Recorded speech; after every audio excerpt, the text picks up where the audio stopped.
अभिवीरो अभिसतवासहो जैत्रमिन्द्ररथमा तिष्ठ गोवित गोत्रभिदं गोविदं वज्रबाहुञ्जयन्तमजमप्रमृणन्तमोजसा हिमग्गो सजाता अनुवीरयध्वमिन्द्रग्गो सखायो अनुसग्गुरभवम् अभिगोत्राणि सहसा गाहमानो दयो वीरः शतमन्युरिन्द्रः दुष्यवनः प्रेतनाखाडयुयोऽस्माकघोषेना अवतु प्रयुत्सु इन्द्र आसन्नेता बृहस्पतिर्दक्षिणा जज्ञः पुर एतु सोमः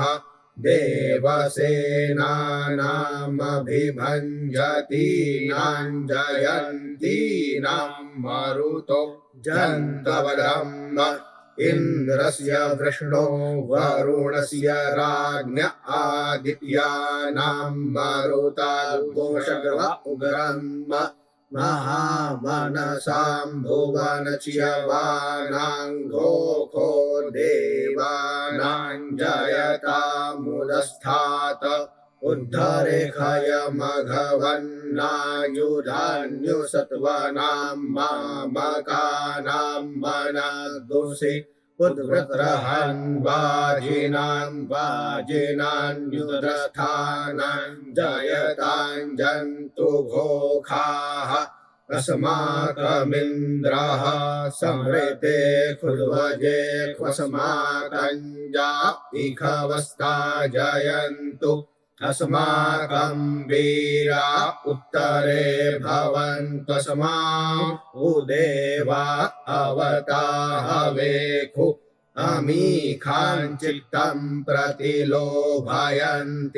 गृहाणाङ्गान्यप्ये परेहि अभिप्रेहि निर्दहर्षु शोकैरन्धेन मृतरास्तमसा सचन्ताम् अवसृष्टा परापतशरव्ये ब्रह्मा सद्दूषिते गच्छामृतरान् प्रपद्यस्व मामीखान् कञ्चनोच्छिकाः प्रेता जयता नर इन्द्रो वः शर्म यच्छतु उग्रावः सन्तु बाहवो नाघृष्या यथा सथ असौ जासेना मरुतः परेखामभ्येति न ओजसा स्पर्धमान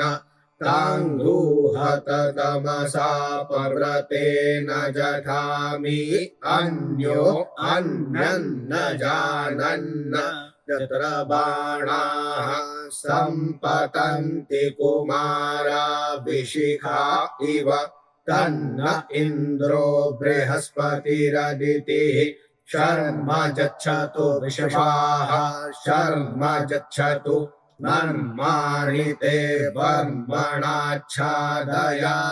सोमस्त्वा राजामृतेनानुवस्ताम्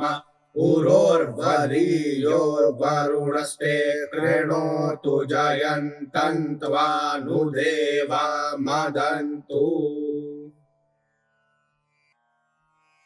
ॐ गणानां त्वा गणपतिग्गो हवामहे प्रियाणां त्वा प्रियपतिग्गो हवामहे निधीनां त्वा निधिपतिग्गो हवामहे वसो मम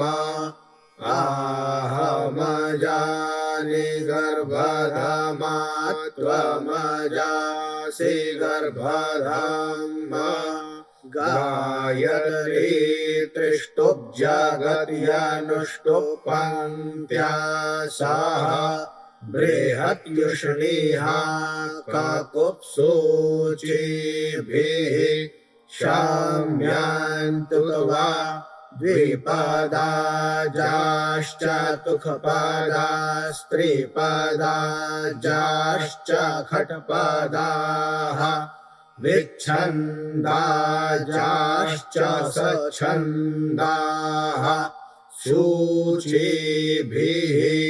शाम्यान्तुत्वा सहस्तोमाः सह छन्दस आवृताः सह प्रमारेखयाः सप्तदेव्याः पूर्वेखां पन्थामनुदृश्य धीरा अन्वालेभिरेरथ्यो नारश्मिन्न जज्जाग्रतो दूरमुदैति दैवं तदुसुप्तस्य तथैवैति दूरङ्गमं ज्योतिखां ज्योतिरेकन्तन्मे मनः शिवसङ्कल्पमस्तु